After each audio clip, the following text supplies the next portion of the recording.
Welcome to the DoubleACS Daily News. A father and son jazz duo gave a presentation and performance at the Attleboro Public Library. DoubleACS was there to cover the event. My name is Mualim, and I'm a member of Oversoul Theater Collective.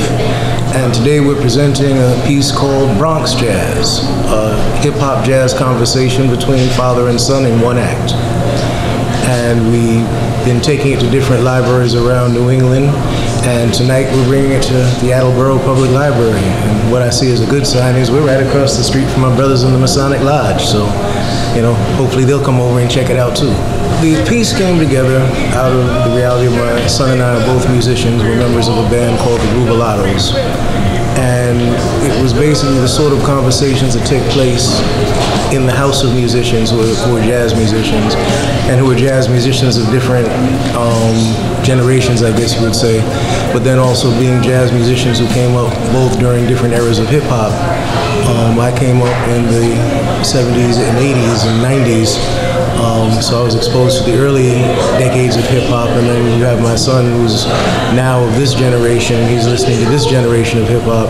And the thing about it is that unlike a lot of parents, we actually listen to each other's music, and there's stuff where we'll hear in each other's music, we're like, wow, that's good, and there's stuff where it's like, ooh, yeah, you can keep that.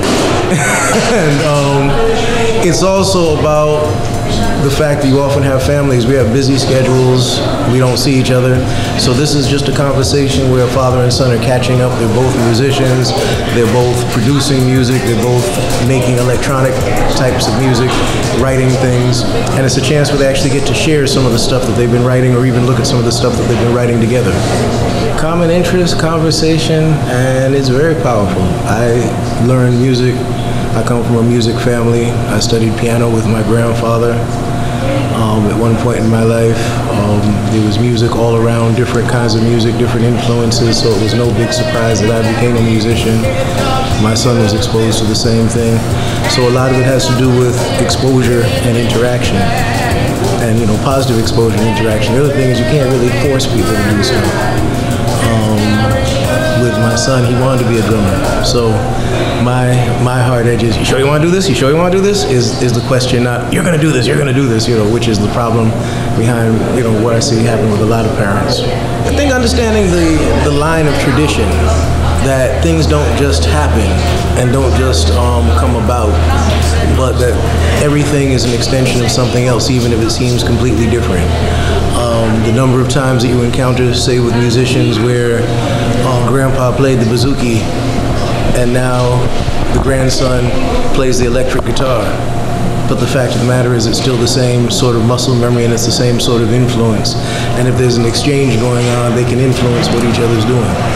One of the best central contact information is the DoubleACS.com. That's the best central website. And you also have the ZYG808.com, and you have the Funky Professor, which is hard to spell. D as in David, APHUNKEE, and then the word professor.com. Check out my novel, Land of the Black Squirrels, The Bronx Bohème, Book 1. That's one of the things that we have at these events that you can buy, but it actually comes out officially on February 4th, 2020. I hope people who come to see this enjoy the piece. Bronx Jazz, it talks about the pivotal role that Bronx played in the development of hip-hop. It touches on the fact that the Bronx is one of those places that has always been a very diverse community, and the music that comes out of it reflects that. That's it for today's update. You can watch all of our content by visiting our website, DoubleACS.com, by downloading the DoubleACS mobile app, or if you have a Roku, you can search for the DoubleACS Roku channel. For DoubleACS News, I'm Austin Ricketts.